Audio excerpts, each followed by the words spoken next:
Hello everyone, and welcome to a special bonus episode of Silver Streams, the weekly podcast from the AFI Silver Theater and Cultural Center's programming team. I'm Ben Delgado, the assistant film programmer. My co-hosts, Abby and Todd, have the week off, and I'm flying solo. For this special bonus edition of the podcast, we'll be featuring a Q&A I did with Lithuanian writer-director Jurgis Matulevicius for his debut feature, Isaac, as the day of restoration of the state of Lithuania was just a few days ago, as of this recording. This was one of my favorites from the 2020 AFI EU Film Showcase, which we just wrapped up a couple of months ago, back in December. But before we get to that, I wanted to briefly run down all the films we're opening this week in the virtual screening room. We have Night of the Kings. After a lengthy virtual film festival run from Venice, Toronto, New York, and Chicago in 2020, to Sundance just last month, Côte d'Ivoire's official Oscar pick lands in virtual cinemas this week. The film follows a young man who is sent to La Maca, a prison in the middle of the Ivorian forest, ruled by its inmates. As tradition goes, with the rising of the red moon, he's designated by the boss to be the new Roman, and he must tell a story to the other prisoners. Learning what fate awaits him, he begins to narrate the mystical life of the legendary outlaw named Zama King, and has no choice but to make his story last until dawn. This one was one of my favorites from the virtual Toronto lineup, so don't miss this one, opening this week, Night of the Kings. And we also have My Darling Supermarket.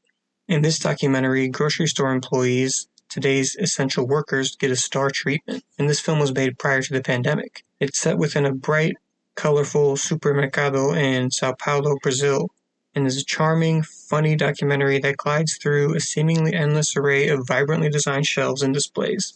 But the store's employees are the ones who take center stage. And we also have Mafia Inc. Taking place in 1994, the film follows Frank Paterno, a Montreal mafia boss, who hopes to legitimize his criminal operation by investing $180 million in an ambitious bridge project that would connect Sicily with southern Italy.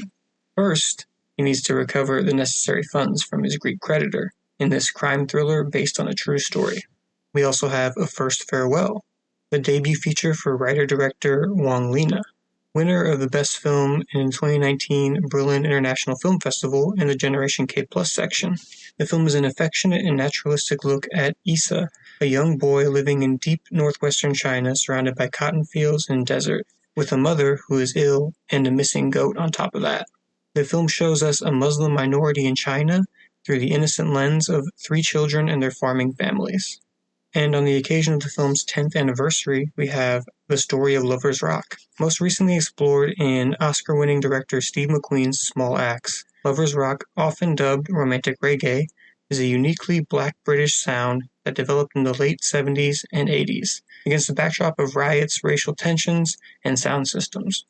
In Menelik Shabaz's 2011 documentary, live performances, comedy sketches, dance interviews, and archival materials shed light on the music and the generation that embraced it. Next up, another music doc, Everything, the Real Thing Story. The film tells the story of the first all-black group to reach the top of the charts in the UK, The Real Thing. The 4 pioneers from Liverpool played a key role in changing the musical landscape on England's shores. Simon Sheridan's documentary lets the surviving members of the group tell their own story, recalling their rise from the tough streets of Toxteth and Liverpool to winning over hundreds of thousands of fans across the UK. And lastly, we have Un Film Dramatique, commissioned as a dedicated artwork for the newly constructed Doramar Middle School on the outskirts of Paris.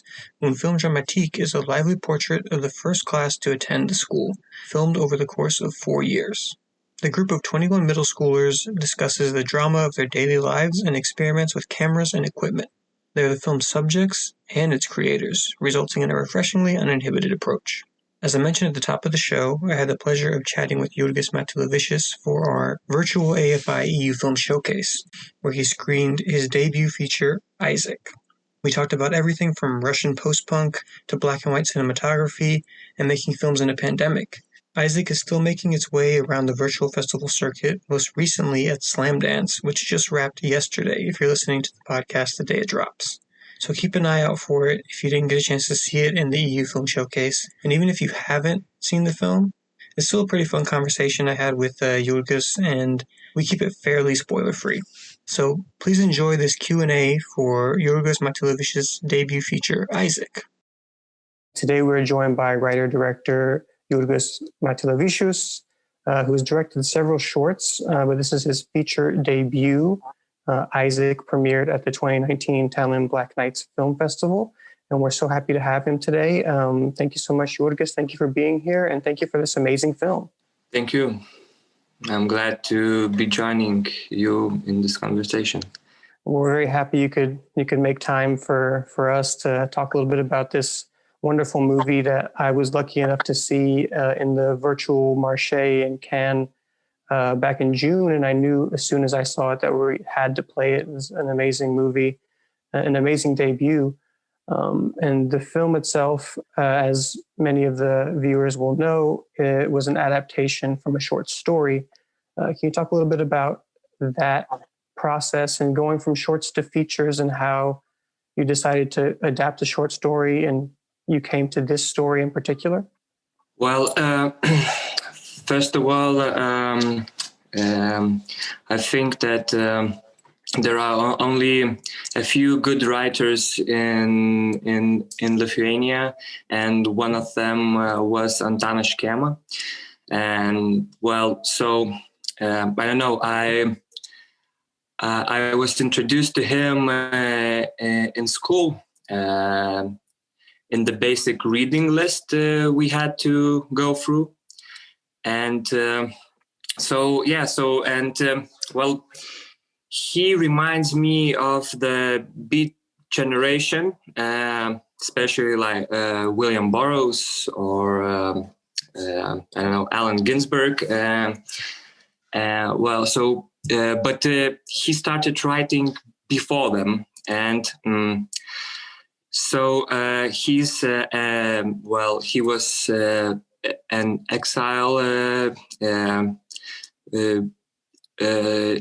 he traveled in 1944. He traveled from Germany to America and to the States, and he lived there in New York. So he was.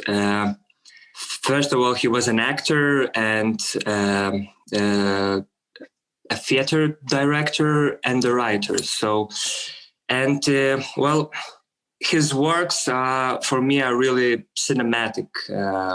He's like this surrealist, and he has this nihilistic aspects to his work, and his his stories, structures, and novels were very modern for that time. So I read this story, Isaac, of him, and well, it really caught me because he wrote about these horrors of the Second World War, and how Lithuanians participated in it. So I know. First of all, I was shocked because, I knew something about this period of history in my country, but I didn't know much. So I went to the special archives and started digging in. And the more I digged in, the more I was put it into the story myself. And I started to write a script based on his story, and through 2 years of time, it's changed a lot. And the first draft I started to write with my father, who's a well-known journalist in my country. He was my first partner. And then I moved through other script writers, and at the end, there are only 3 of us left, and so we finished the script. But after all, the script, I don't know. The script is only. I don't know. There is only from the story, there is only the massacre which is left in the script, and the other story which takes part in 1964, a detective story with KGB and the director who comes back to Lithuania to make a film. I don't know, we just invented it ourselves.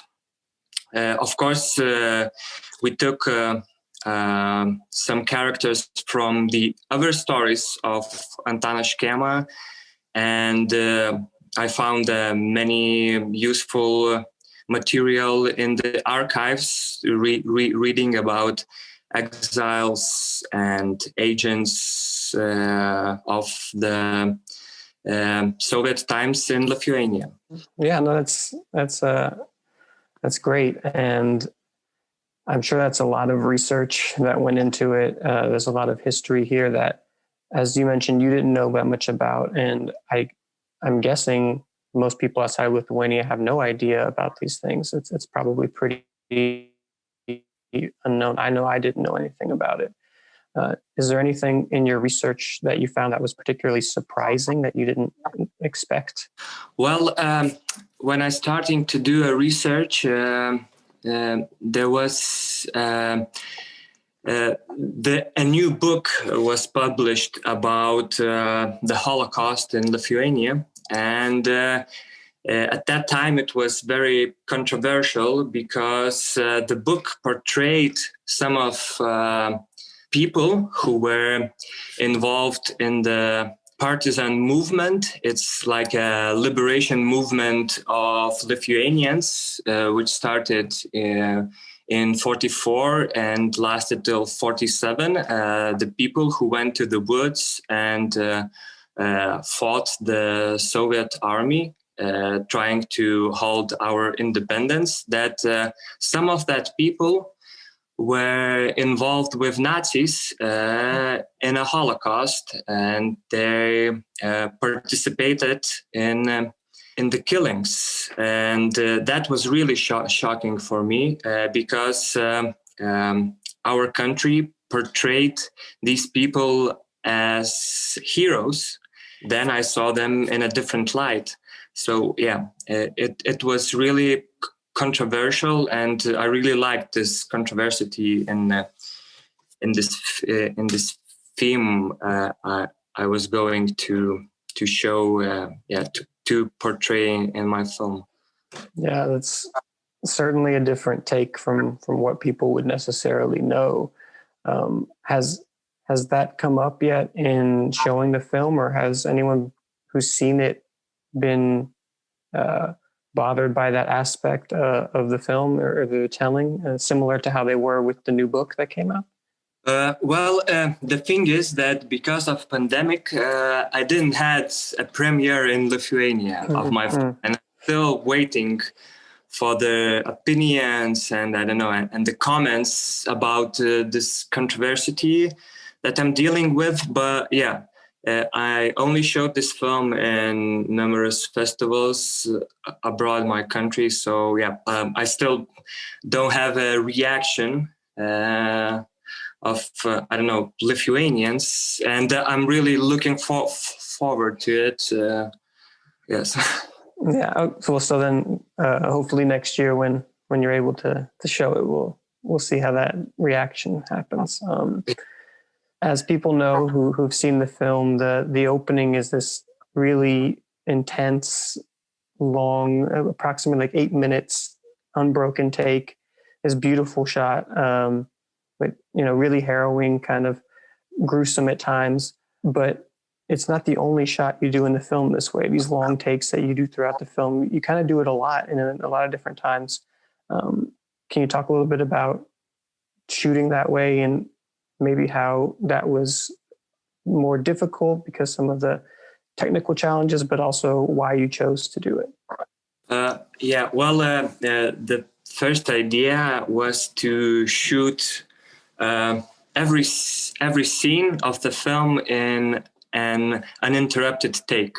So and I was doing that because I really wanted for the characters to really relive the whole scene or the whole sequence, and not to pick up from the middle or the end. And the main thing for me was the camera movement, for it to be I don't know, real, and we constructed these dances with the camera all around the set, and I would prepare the set 360 degrees, that I can turn in any way, and for that the actor could have I don't know, he would be free,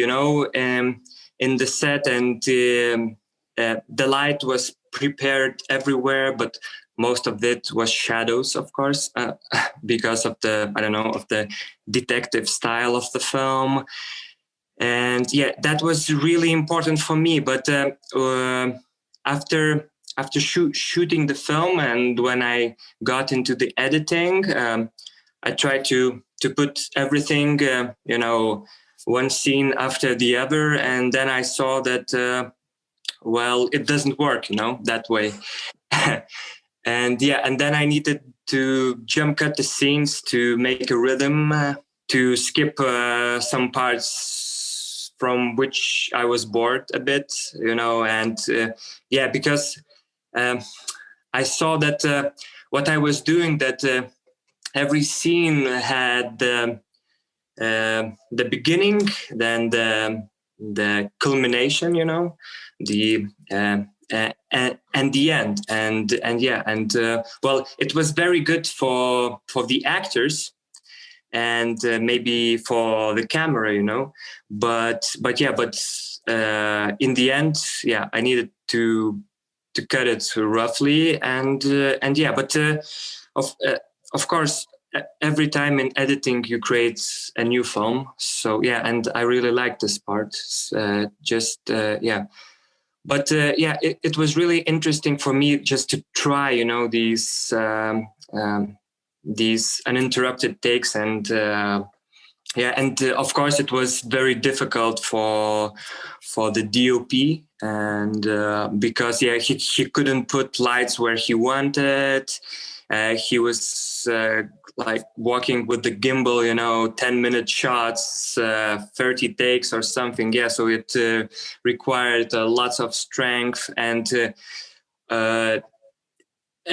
moreover, you need to you need to be in place. You need to start feeling the tension between the actors and the angle. So I don't know. I'm really proud of my DOP, who went through hell, I think, but yeah. Speaking of that, I was going to ask, how many takes did you do of all these things that you're shooting continuously? I feel like that's got to be really hard. And was it blocked in a way that like you had to hit marks, or was it more free and open, people kind of on the set? So the first scene, the first sequence, it was, I think, the biggest sequence, because we have everything there, lots of people, like 200 people, and then some special effects, and horses and stuff, pigs, animals, and so for that scene, we rehearsed for 2 days, and we blocked some blocks. I had 5 assistant directors, who were, some of them were my classmates from the academy, some of them were my friends. But I don't know, for this big scenes, I always had 2 or 3 directors who were my friends, and I could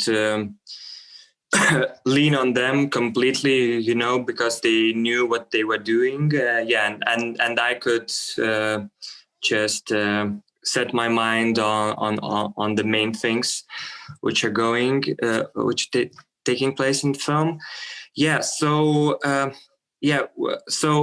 the plan was that one shooting day, one scene, and we were doing this through whole the film, and because this was my first feature, and so I really wanted to shoot it, from beginning to the end, like scene by scene, and to not to lose some ends, and but while I was doing this, I was rewatching the material, and then at night rewriting the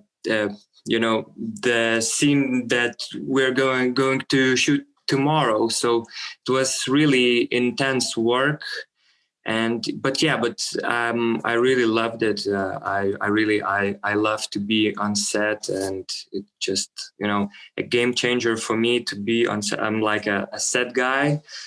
I'm really enjoying that because I don't know, I feel free there to improvise, and and then I leave the pages of the script aside, and we just improvise and create much more better sequences, I think.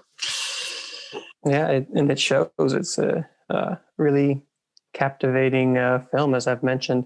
Sticking a little bit with the technical side of it, I'm sure people who've watched this film have this question, and you've probably been asked a million times, but the choice to shoot in black and white and in color. Can you talk a little bit about that? Since a lot of your short films have been in black and white, if I'm not mistaken, and so you're familiar with that, and those scenes look great, so does the color, but when did you decide to do that, and how did that come about? So I tried to base the colors on the main character and his inner world, how he feels. So the black and white symbolizes, the past and this burden of guilt and this trauma of his that builds up, and the color symbolizes something new, and the color is created for the other two characters, for his wife and the director. They are starting something new. They start to shoot a film, and a woman, she becomes more free, and the relationship between them, well, it's an old relationship which started 20 years ago, but after 20 years they start to catch up, and there is some hope that they will make something of it, and of course they both talk. The director is talking about freedom of speech, freedom of men, and we see how woman becomes free of her husband, of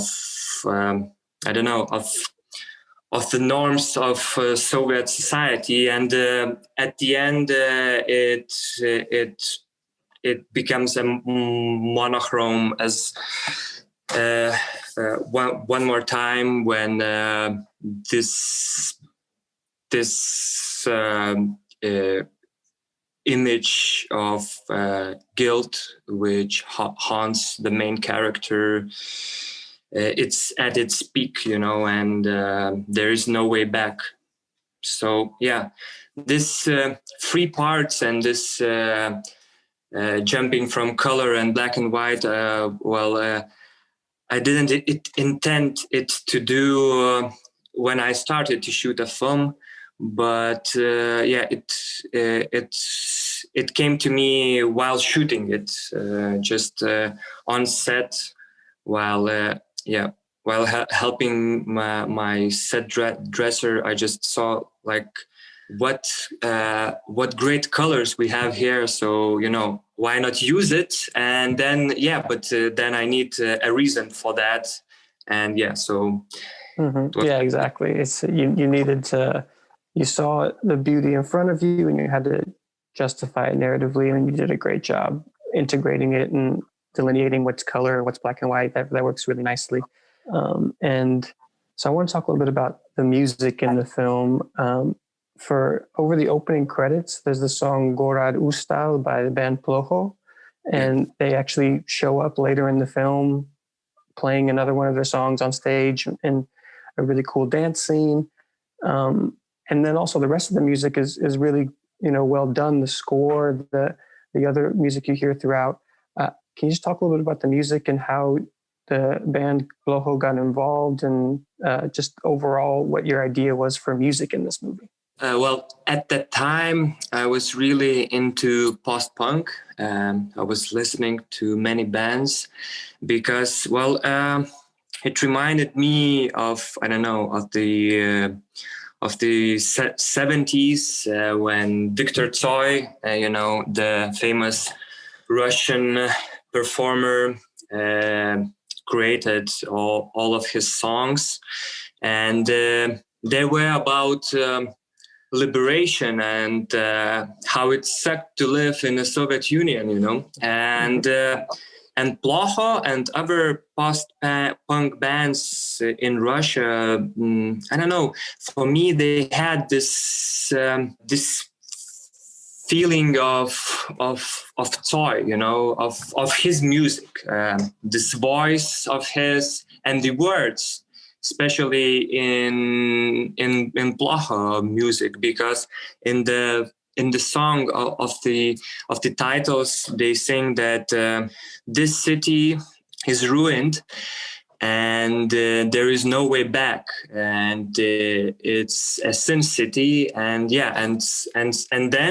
then throughout the film we see that the guy works as a murder scene photographer, and everything combines in that, and the music by the other composers from there is Domas and my sister. They are the second composers. So I don't know. I really wanted to use electronic sound, the sound of my age, and here I really wanted to show this. To show to people that this is not a historical drama. It's, I don't know, there is this philosopher, Frederick Jameson, and he's talking about nostalgic cinema. And it's a cinema, then you take a nostalgic approach, you borrow it from a past perspective to deal with today's problems. And this was very important for me to show that I don't know, that this film is not really about Holocaust or the terror regime of Soviet Union in Lithuania, but it's about now, it's about a constant fight in a human being in itself, for his freedom, for his rights, for a right to be, a man or a woman. And that was really important for me. And I think that I really tried to show it through the music of this film. Yeah, that's great. And speaking of the what the movie's about and the right to be a person in existence, I think that your actors here did a really good job portraying that. And can you talk a little bit about the casting and how you got your principal actors? Because I think they're all really good. Well, yeah. So the main actor, Alexas, I worked with him in a previous short film, which was a part of first draft of Isaac. And so with him, I don't know, I saw him in a Lithuanian film where he portrayed a KGB agent as well as in my short film.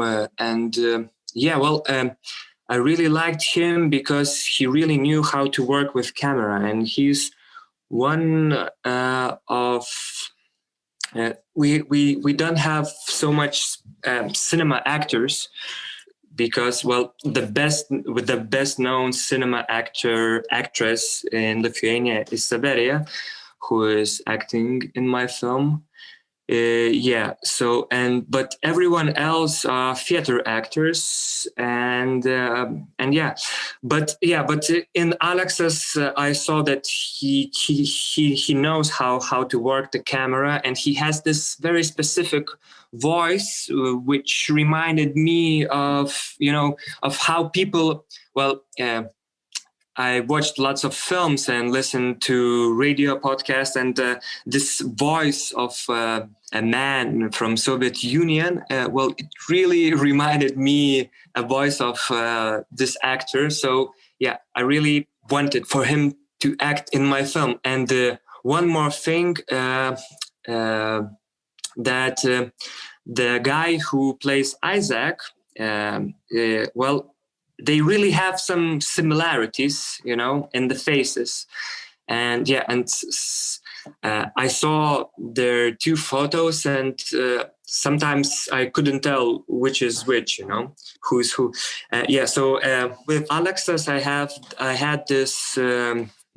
We were shooting this short film, and he should be an interrogator, and the other guy,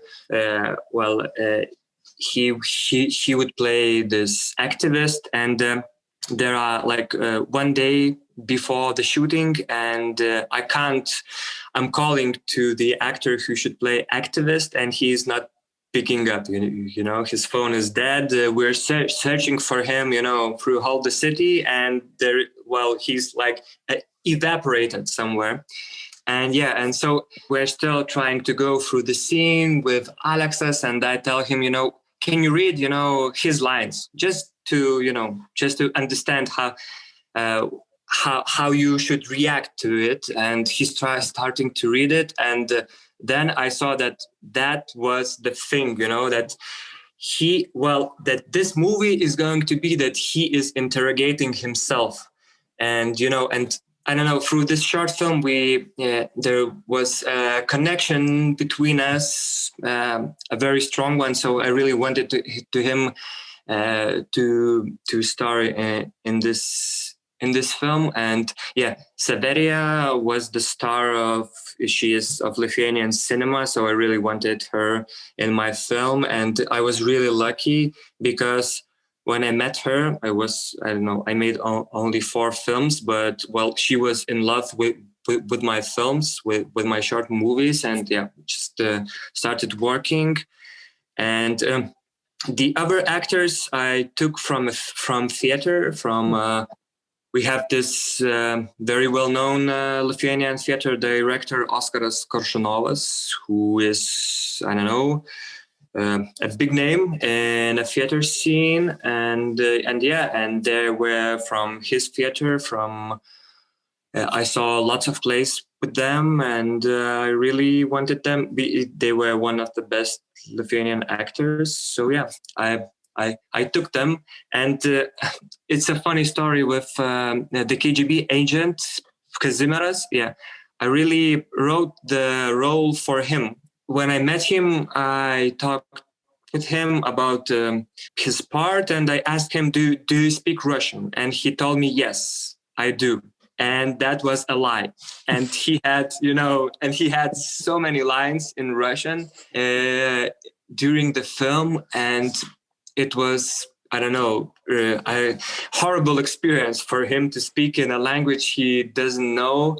But it gave something to his character, because he's like a careerist and egocentrist, but sometimes, you can see him as a person when he speaks Russian. So I really like this contrast in him. And the extras, the extras, well, I was taking them from the street, just, I don't know, homeless people, alcoholics. I don't know. I just, I'm going through a street to a marketplace. I see a good face and I really want him in my film. So yeah, that's how I casted my actress. And like I said, they did a great job. And actually, there's at least a few of them that overlap with our other selection, the Lithuanian selection Motherland in our EU Film Showcase. So we have some connections that way too. Well, I think we're almost out of time here, but I wanted to ask you about any upcoming projects you have going on. I know that we talked a little bit about this before we started the Q&A, that you've been working on something. Is there anything you can share about that? Well, I recently finished a documentary, a short documentary. It's called Golden Flask, and it's about 4 people who live in a government flat. They are very religious. They drink lots of alcohol. They don't have passports, so they kind of don't have identity. And in that place, you can't tell what period of time is now. Like it could be 20 years ago, it could be now. And so it's kind of frozen time, how Marcus talks about this frozen time in 100 years of solitude. So so this is one project, so now I'm just waiting for festivals to give me an answer for a premiere.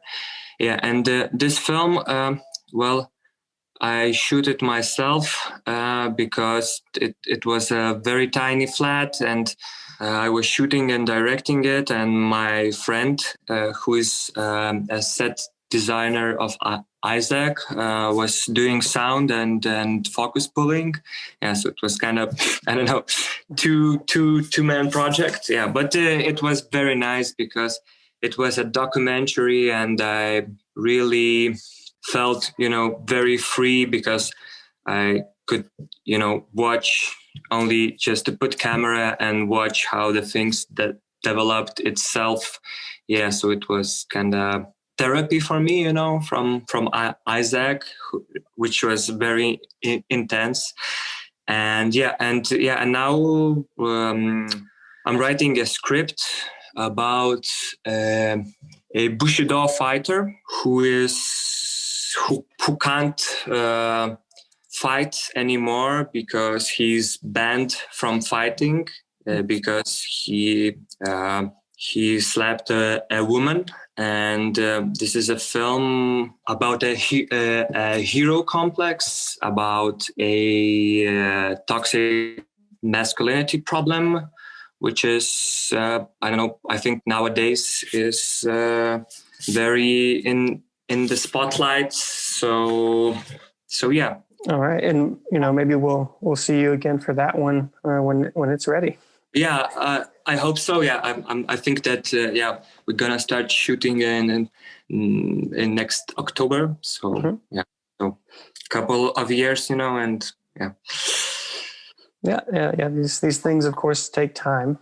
Yeah, but that's the magic of it, Right. Exactly. It's the magic. And thank you again so much, Jurgis, for being here, and thank you to everyone for watching the film. And if you have watched the film, please be sure to tell your friends. The festival continues through December 20th, and you can recommend Isaac to people to watch throughout the United States.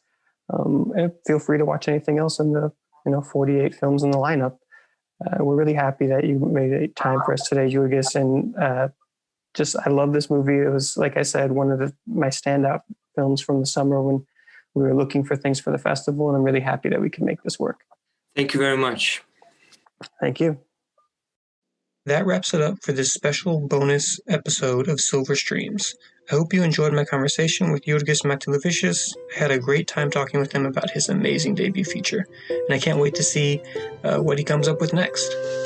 We'll be attending the virtual European film market next week, so no full episode, but check the feed to see if we have another bonus offering. And for full details on all of our titles, remember to visit our website at afi.com/silver. For any feedback or questions, send us an email at silverinfo@afi.com. You can also get in touch with us or follow us on Facebook, Instagram, and YouTube at AFI Silver Theater, and at Twitter at AFI Silver. Music for this episode was provided by Blue Dot Sessions. Find more of their work at their website, sessions.blue.